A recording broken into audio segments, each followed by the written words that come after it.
if you're going to build on top of Microsoft 365, you have to understand that it's this constant race. It's not about competing with Microsoft. Like, you would be crazy to do that, right? You really need to have the story of how can we build on top of the Microsoft 365 platform and provide additional capabilities to help customers get more value out of Microsoft 365.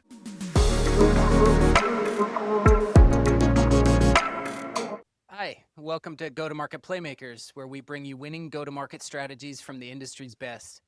Each episode, we sit down with B2B tech and SaaS founders, executives, and industry playmakers who've mastered the art of taking products and services to market. Whether you're scaling a startup, refining your go-to-market motion, or driving revenue growth through a channel program or partner ecosystem, this is where you'll learn the plays that work. I'm your host, Jeremy Balius. Today's theme is going to market in the Microsoft ecosystem. I'm very excited because I'm joined by Michal Pisarek from Orchestry. Michal is the CEO of Orchestry that helps users and organizations use the right Office 365 tools at the right time. With over 10 years of experience in SharePoint, Office 365, as well as being a 7 times Microsoft MVP and a Microsoft Service Adoption Specialist, Michal is the guy to be talking about this.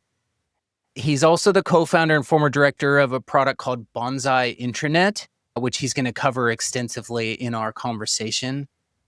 This was a phenomenal conversation, really diving deep on how the concept of a gap within Microsoft 365 was identified, how that was validated and verified, how the founding team took this to market, and then eventually grew it to what it is today. And clearly they're still on a very sharp growth curve there. I think there is a lot of value in this conversation that you're going to take away from this. I myself have a lot to reflect on and apply to my own life and my own business. Let's get straight into this. Hey, Michal, I am so stoked you're on the show. Welcome to Go-to-Market Playmakers. Hey, Jeremy, thank you for having me. I'm so excited about today's topic. The theme today is going to market in Microsoft ecosystem. Before we get into all that, I want to go back to your origin story.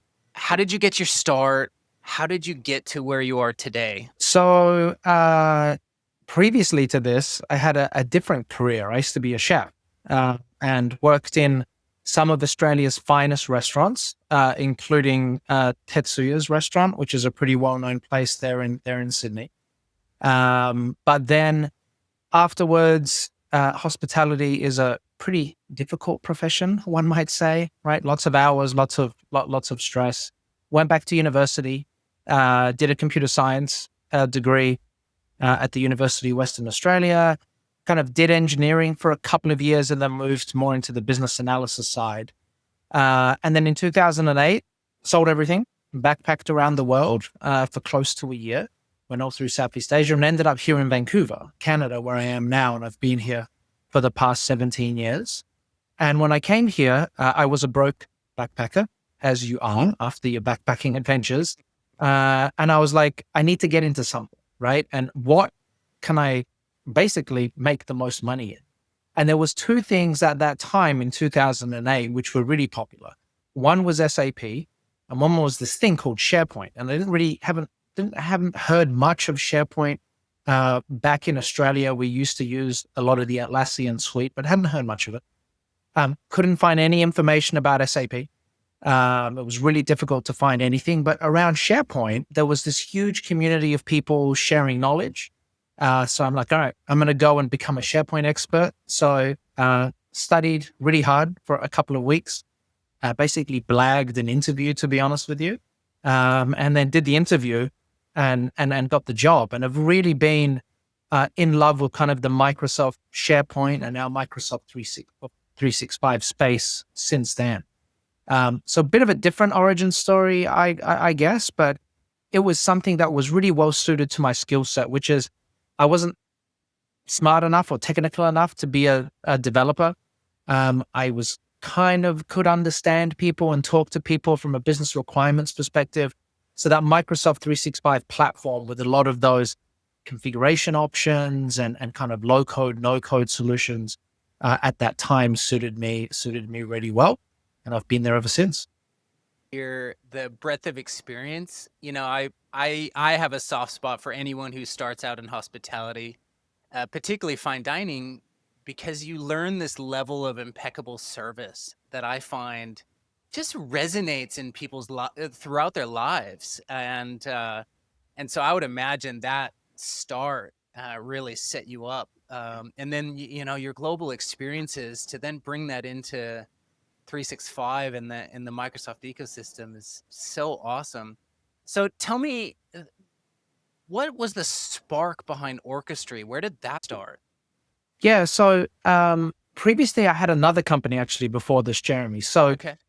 started off a consulting company here in Vancouver, really more around the intranet side of things called Dynamic Hour. When we quickly found that we were doing intranets for a lot of clients. And back then, a lot of organizations were doing these very heavy customized intranet projects, developing on Microsoft, developing on SharePoint on-prem, as it were, a little bit of Microsoft 365, but a lot of custom expensive development to create these intranets, which were ultimately very similar from customer to customer, right? I mean, if we went into a customer, we could kind of tell you without even asking you any questions, the type of information and content you might want on your homepage, for example, Right. or the common use cases that employees are going to get. So we quickly kind of pivoted that company and created a product called Bonsai, which was an intranet platform built on top of SharePoint. And really the value proposition around that was, instead of taking, weeks or months typically to build all of these custom intranet components, why don't we go to market, have all of these components built out, but also have a delivery process built out around that with best practices as well. So we had that company for about 4 years. Lots of great success. 2 of our customers won Nielsen Norman Top 10 Intranet Awards using Bonsai, which was amazing. Big US customers. Expedia was one of our customers. AMD, the chip maker, for instance. And that company was acquired in 2018. So there was about a 5-year journey. Had a bit of a break, got a dog. If you've seen my LinkedIn, Archie features prominently. Had a baby and kind of got bored. But what happened during that time was Teams came out, and all of the same kind of challenges and issues that organizations used to have with SharePoint in terms of sprawl and permissions and duplicated content really started happening in Teams, and was happening much quicker because Teams made it even easier to go and create a team and do these things. Also around that time, COVID happened, which we were really lucky. So we kind of had this idea for a business, and the original idea with Orchestry was, well, how can we help organizations kind of stem that flow of Teams and SharePoint site sprawl by offering a more streamlined way for users to be able to request Teams and SharePoint sites, but also add additional governance rules which Microsoft didn't have. Things like naming conventions, so people don't create teams called One or Bob's team or that sort of stuff, approval processes and everything else. Did that, started Orchestry with 2 of my other co-founders, launched in probably September 2020. And this was really when remote work started. It was really when, a lot of organizations who were hesitant to move for Microsoft 365 and had a 3-year roadmap. That roadmap, Jeremy, went from 3 years to over a weekend, right? When everyone went remote, it was crazy right. time. So we were really, really fortunate in terms of where that happened. And again, we saw that solution really, really hit early on, because a lot of these organizations, maybe they were on Teams and SharePoint. And again, we were just on SharePoint Online and on Microsoft Teams Online, really kind of resonate with, hey, we've got a lot of this stuff. We need to stop the sprawl around these particular pieces. But ultimately, the solution or the vision for Orchestry was to create a complete Microsoft 365 governance and management platform. Like, I always believe that Microsoft 365 and Microsoft in general creates amazing capabilities. They keep bringing them out, but there's always gaps, and there's always going to be gaps. I mean, I think the reason for that is There's just so much stuff coming out from Microsoft 365 constantly. I mean, look at what's happening now with Copilot and everything else. And I ultimately think that for a lot of organizations, they need additional help from a third-party tool to manage all this stuff. So we started Orchestry off really around the creation side of the challenges that organizations were having. Then we moved more into the management side. So things like reporting to understand the usage of teams, SharePoint sites, Viva Engage communities, adding archival capabilities on that. And since then, over the last 5 years, Orchestry has really grown to kind of an end-to-end platform, doing things like security now, doing things like user adoption. But ultimately, the main goal is how can we help organizations better manage Microsoft 365 so they can get much more out of it? And in particular now with the whole push for Copilot and making sure that you're secure and making sure that your content is correct, I think that's more important than ever.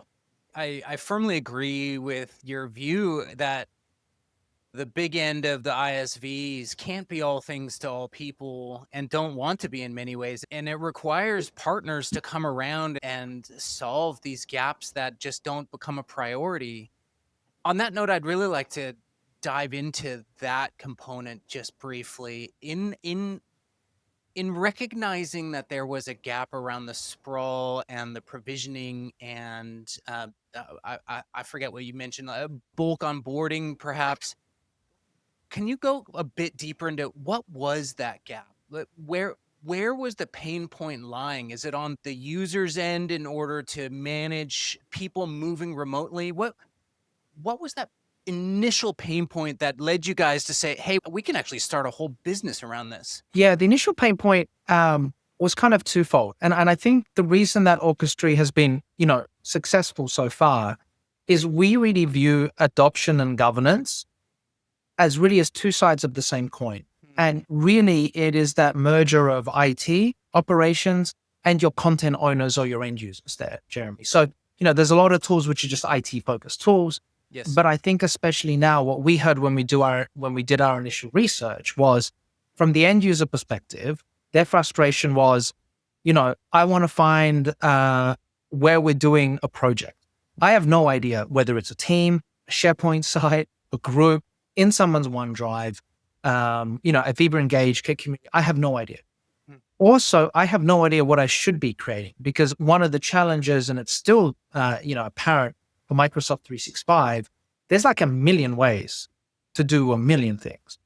And the challenge was, as an end user, we think that our end users are experts. So we're going to give them a SharePoint site, for instance, Jeremy, and they're going to go and drag on web parts and create customized lists and understand that, if they want to use task management, they should use Planner rather than a list. The truth is, people don't care. I mean, they don't really give a crap. They just want the quickest way to be able to do that.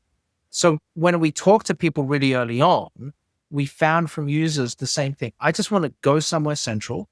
And if I want to do a project, if I want to respond to an RFP, or if I want to onboard an employee, for instance, I just want to be able to click a button and have this thing built out for me, right? It might not be perfect, but it's much further on than, I would have than a blank SharePoint site or a blank team, for instance, through the concept of templates. On the IT admin side, their challenge was, we might be a 1,000-person organization. We got 20,000 teams on SharePoint site, right? 80% of them after a month don't get used. And we've got 250 sites with test in the name because people just go in and they're like, this is interesting. I'm going to, create something called test. Yes. So from their standpoint, it was a lot around security. It was a lot around compliance. But it was also just the kind of simple point of managing all this stuff. And Microsoft didn't really give you an option to control that. It still really doesn't either. And a lot of people think that's a huge fallacy, but I actually don't think that's an issue on Microsoft's side. I mean, if you think of it as Microsoft, Jeremy, their goal is for you to get your content into their cloud as quick as possible with as little friction as possible, right? Mm-hmm. Now, there could be controls after the fact, but really that's what Microsoft's goal is. And they do a very, very good job, some might say too good, is making that process super easy. So when we started Orchestry, we had these ideas. probably spoke to about 50 potential customers or so. And since this was the second time doing this, I had a little bit more experience than the first time, but I found really quickly on everyone thought it was an issue and everyone thought it was a challenge and everyone thought the solution was going to be awesome. Turns out people just tell you that because everyone's really, really nice. So my thing was, if you think this is a great solution, we haven't built it, we'll have it built in 6 months. Would you be able to pay for the solution now? And then it's a very different conversation, people, right? Because you're asking them for money. They're like, well, not sure if we really need it. It doesn't hurt badly enough. Exactly. Right. So are we selling a vitamin or are we selling a painkiller here? So, and what we really found was, if we could get 10% of those people that early on to commit some money to a product that didn't exist, to, 3 people just kind of making something up. I mean, we could, for all intents and purposes, be running a huge hoax, but we found that even if we could get 10% of people to put some funds in, then we knew there was something there. And that's essentially what happened. It really allowed us to understand those challenges. And again, then we could build kind of Orchestry from there. And that's what we've done with a lot of our feature development as well. We've really tried to understand where Microsoft is going and try to understand where organizations need to be as well. And they can be very different places. Where Microsoft is and where organizations are, we've found can be worlds apart of where they need to be or where organizations think they are. Fascinating. So you effectively went to market with the idea first and then validated that idea with commitment and then built it? Correct. Yep. Wow. Okay. So you validate the concept, you spend 6 months building the MVP. How do you take that to market? Is it just to those pre-committed or do you then start a launch process? Yeah. So we start a launch process. And I mean, I'll be honest, with startups, just like hospitality, Jeremy, you got to bust your ass. I mean, it is what it is. So there's, funny stories around Orchestry where, the first year and a half, I was the sales guy. I was doing marketing, I was doing webinars, I was doing support, I was doing everything. It got to the point where it's a little bit ridiculous where we actually made up other users in our tenant. Because what would happen is someone would jump on, I would do the demo. And, we were dealing with some fairly decent sized customers, really companies that were too large that shouldn't really be talking to us at all. Our first customer was 2,500 seats, right? Which is a pretty reasonable size organizations. They're still a customer. Absolutely. But, we kind of had this idea and then, we were kind of doing a little bit of everything. Go-to-market was pretty much the standard stuff. We had a website. I'm a huge proponent of LinkedIn, was and still am. So using some LinkedIn automation tools, getting some social stuff going through LinkedIn also. And then really where we first started with Orchestry was really around trying to get a partner network set up. So again, from my previous company, we had a partner network. I kind of understood that Microsoft 365 partners were also helping their customers with the common set of challenges. And of course, partners didn't want to build everything custom provisioning solutions, management solutions, and writing scripts. So we really thought that Orchestry could be a good fit for a lot of partners to help them drive additional services revenue there. So for the first, I would say, year, it was just that. It was a lot of webinars. We found those extremely useful. It was going to kind of partners. There was no in-person events. Remember, this was 2020, 2021. So no one was going anywhere, which was an advantage for us because we didn't have money to fly anywhere anyway. But it really was a lot on LinkedIn, a lot of thought leadership type of material, a lot of marketing as well. We didn't have any money. We were completely bootstrapped. We didn't have any money to spend on things like Google Ads, for instance. So a lot of it was really around creating great content, publishing that through the website, on LinkedIn as well. And then finally, doing a lot of webinars, of which we continue to do today, but slightly different. Instead of the typical webinar, which really most of the time is, come to our webinar to learn about X topic. It's some dude who talks about X topic for like 10 minutes and the other 50 is here's a, clandestine demo of my product. Right. Right. And that drives me crazy. But for us, it was really around trying to educate the market. And what we found with Orchestry in particular was a lot of people had those challenges. They knew, but they couldn't put a kind of a name to the pain that they had. Right. So it was really around educating, hey, if you've got issues that people can't find anything, or if you've got issues around storage, for instance, you might have lifecycle management issues, or you might have, governance issues and provisioning issues. But yeah, the first year and a half was just the three of us, really, until we got to about 50 customers. And then we had enough revenue to start hiring additional people, and the company grew from there. That's so interesting. So initially, the pain point wasn't necessarily articulated or recognized by your prospects. You needed to articulate it for them to have the aha moment that, hang on, yeah, this is an issue and I do want to find out more. So you're needing to reach them first, tell them they have a problem, them to recognize it, and then that starts the sales cycle momentum. That's fascinating. Really, Correct. very interesting. Yeah. Yeah. It was a little bit different maybe than some of the other approaches. Now, keep in mind, I came from the consulting world, so we kind of knew that this was a challenge because, Jeremy, you work in Microsoft 365. You ask any admin, how was it like administrating Microsoft 365? 99% of people are going to say it's a nightmare, right? Right. It's a challenge. And the same thing with end users. I don't think that's not known, but it really is how can we articulate that pain and how we can provide a solution that ultimately is going to provide customers value. So there was a lot of work, a lot of education around that. And, 3-4 years ago, it was really around, we have had this huge rush to remote work. How can we help you streamline operations when all of your employees are now working remotely in this new world? Now, in particular, it's all around Copilot, which is how can we get you ready? How can we get you effective using all of these AI tools within Microsoft 365? I really want to get onto that. But before we do, take me through, you go through the first wave, you onboard 50, presumably highly targeted customers or partners that either came from your previous lives or who were known to you in some capacity.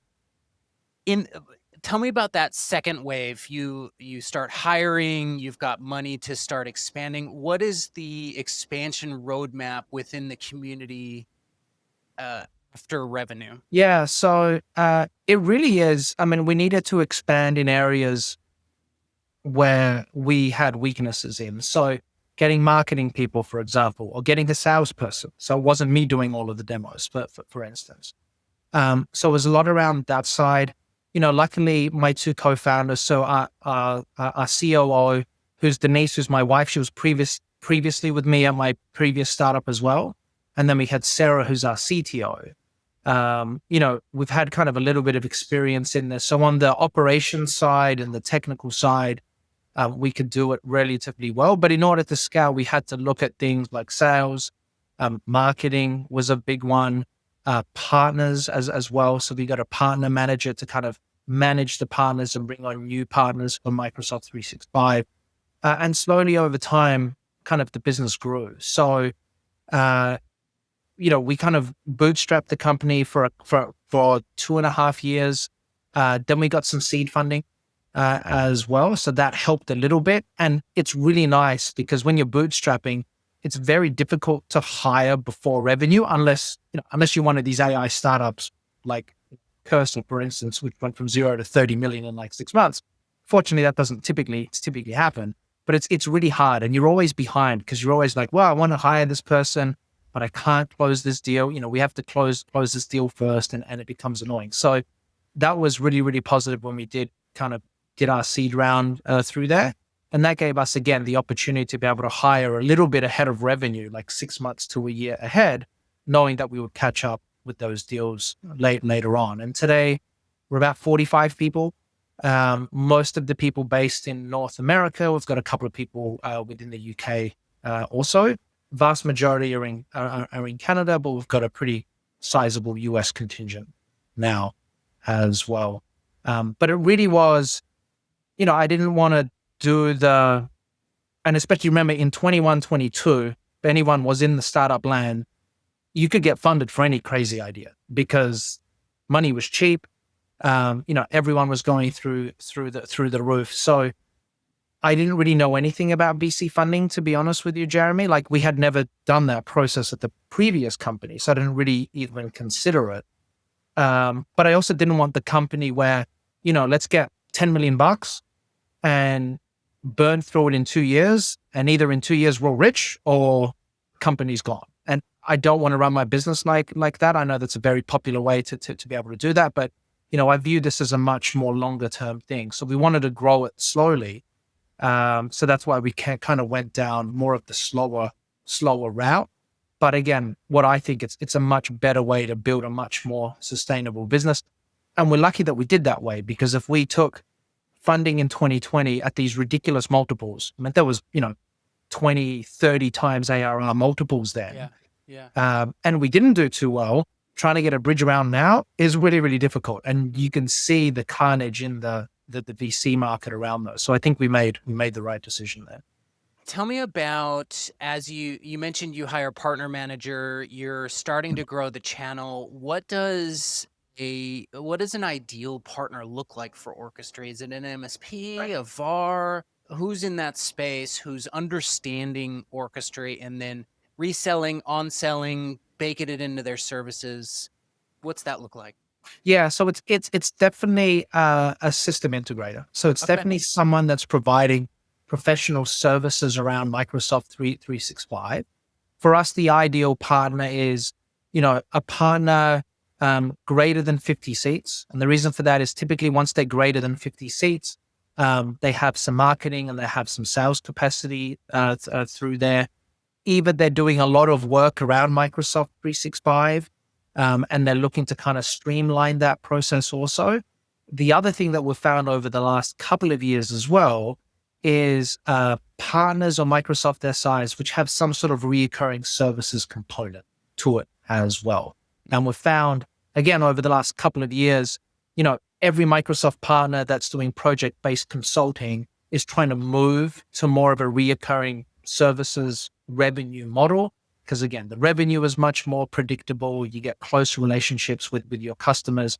And we've really found that Orchestry has a really great role to play in that with the product that we have, Beacon, which is like a monthly kind of reoccurring kind of health check product through there. But, we've got really successful partners that we signed early on, which are only 10 people, but every deal they do has an Orchestry component to it. And we've got some very, very large partners as well in the thousands that do really well. Ultimately, I think the type of partners that we look for are the types of partners that aren't going to market, Jeremy, and selling Orchestry. They're selling a service or an outcome with Orchestry as the vehicle to drive that. So at the moment, it's a lot around obviously security and Copilot readiness. And it's fascinating for us because we'd always talked about Microsoft 365 governance being really, really important. And I think a lot of organizations understood that governance was important, but it wasn't particularly sexy.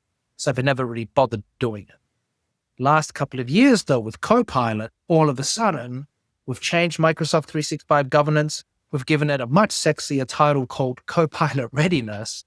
And all of a sudden, everyone is interested in that, right? CIOs, CEOs, not interested in governance, very interested about getting ready for AI. Yes. And it's funny for us because we're still doing the same activities. We've just rebranded it. So at the moment, our most successful partners are the ones which are really getting organizations ready for Copilot from a security and from a governance perspective, and making sure that these companies are ready to start bringing in tools like Microsoft 365 Microsoft 365 Copilot, or the plethora of other AI tools that Microsoft is offering.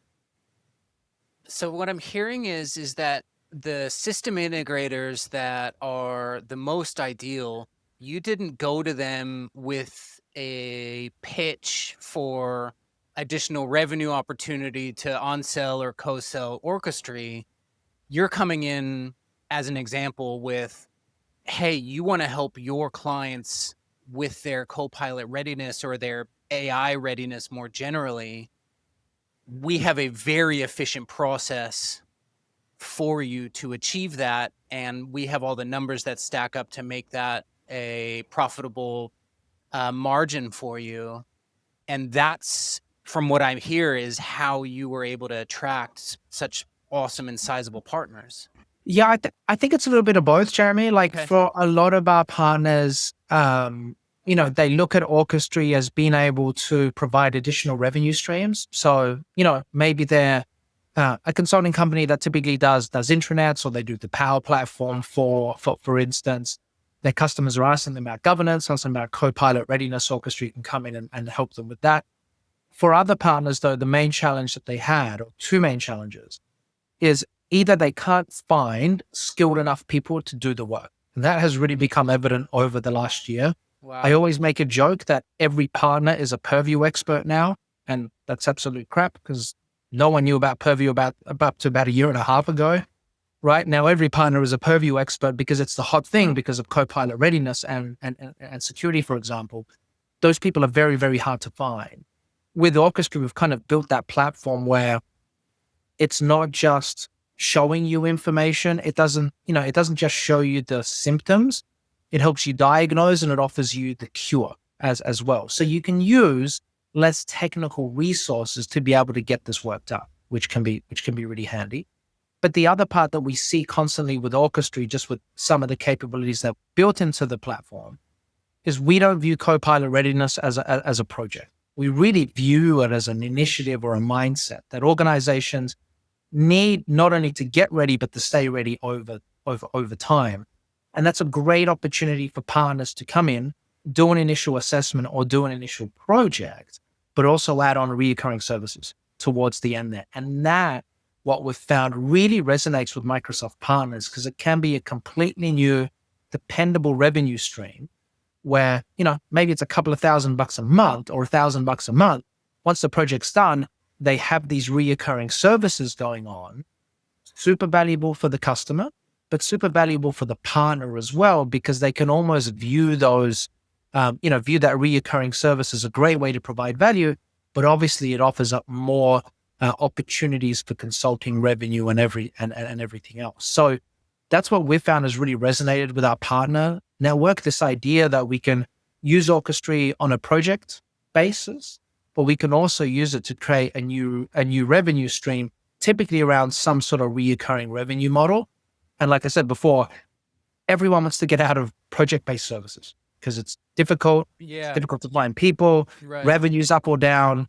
I'm not sure. I used to run a consulting company. Like, it's hard because there's either too much work or there's not enough. There's never a happy medium, ever, right? So having some sort of reoccurring model really makes sense.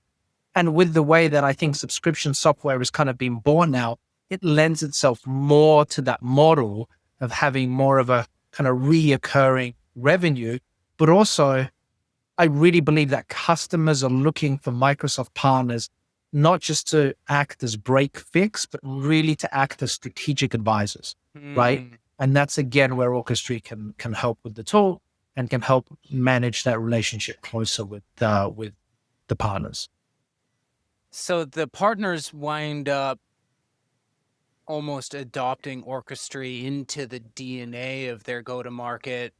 Firstly, because you're unlocking MRR and you're enabling them to get out of the lumpy projects and having an ARR mentality almost. You're adding value by keeping them in the business, and therefore they're in the room when other things pop up, and they're able to land and expand in other ways down the track beyond that baseline MRR. Plus, you're also shifting the partner up into the strategic advisory relationship conversation as opposed to an order taking break fix. That's a pretty seriously cool route to market to offer that for partners. Have you toyed with the idea of going all in on partner only? We have, yeah. So it's funny. So one of our seed investors is Brian Cook, who used to be the CEO of Nintex.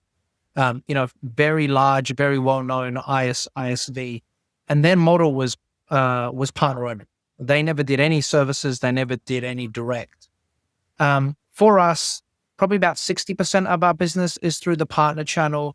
40% is direct. We don't offer any services though. But what we found, Jeremy, is a lot of these larger organizations and these enterprise organizations that we work with, they kind of want that relationship directly with the vendor. So what we would typically do is we can transact on the licenses directly through Orchestry. They can get access to our customer success team, but we also bring in our partner network for them to provide services. I don't think we could go all in just with the partner only play at the moment. I think there's always going to be a little bit of a mix.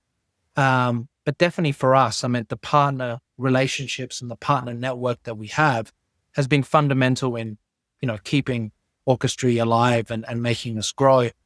And we love working with Microsoft partners because, again, we get to get so much information from partners as well. What's working, what isn't working, what are you hearing from your customers?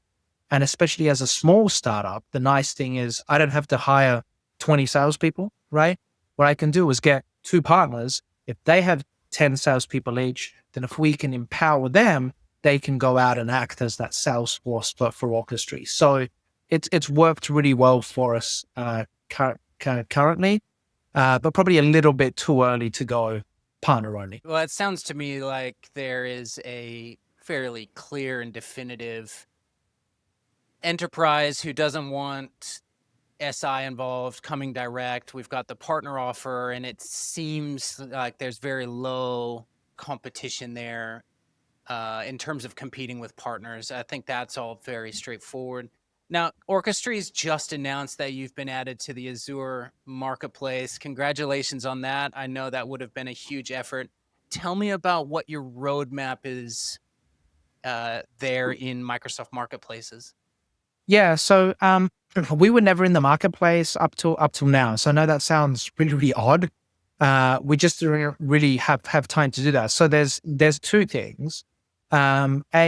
Orchestry was just added to the Microsoft Pegasus program for startups also. Not sure when this is going out, Jeremy, but we're making the announcement hopefully next week. So the Pegasus program for startups, invite-only program for Microsoft that really helps startups like ours get in front of Microsoft sales teams, get in front of their customers, and it's all based around enterprise customers, which for us is great as well. So as part of that program, what Microsoft allows you to do is to become co-sell ready straight away, but you need to have an offer within the actual marketplace there. So that's really why the offer went out onto the marketplace there. Orchestry is instantly co-sell ready. We don't have to have a minimum sales target. And I think for us at the moment, working with some of these larger enterprise customers, if they transact through the Azure Marketplace, we can just transact through the customer's Mac agreement, which is a huge deal for us also. And just to get a little bit more visibility through there. Like at the moment, the majority of the relationships we've had are either direct customer to customer or Orchestry to partner. But we're really interested to see what we can do. And again, on the Microsoft side, because we're a partner also, the Microsoft sales folks really want you to transact through the Azure Marketplace. There's a ton of advantages there also for us. So even financially for us, it makes a lot of sense because there's a whole bunch of incentives. What Microsoft keeps is super low for a marketplace. I think it's like 2.9 or 3%, which is super low, to be honest with you, because if we were going to bill out through Stripe or a Chargebee, they take 2.9% off the top anyway, right? And then you need to pay for an additional subscription. So for us, it's kind of early days, but definitely the driver of that is through the Pegasus program, start transacting through the marketplace, allow Microsoft reps to be able to, decrement customers' Mac agreements through that as well. And then the other thing is just how many bonuses you can get transacting, whether it's, money back from Microsoft, additional Azure credits, or, marketing incentives as well. Congratulations on all that movement. It's onwards and upwards from what it sounds like, and really exciting to watch that play out. I've got one more question for you. I'm really keen for your advice to founders, to leaders who are looking to launch into the Microsoft community. What's something that you've learned that would add immediate value for leaders to think about as they're growing a service in the ecosystem? I think Microsoft is a really unique space. So if it's a service, I guess it's a little bit different, Jeremy. If it's something like an ISV product, yeah, if you're going to build on top of Microsoft and Microsoft 365 in particular, you have to understand that it's this constant race and you're being pulled in multiple different directions. You're being pulled in what Microsoft is doing and what they want you to do. You're being pulled in what customers are doing as well, and then your vision for the actual product.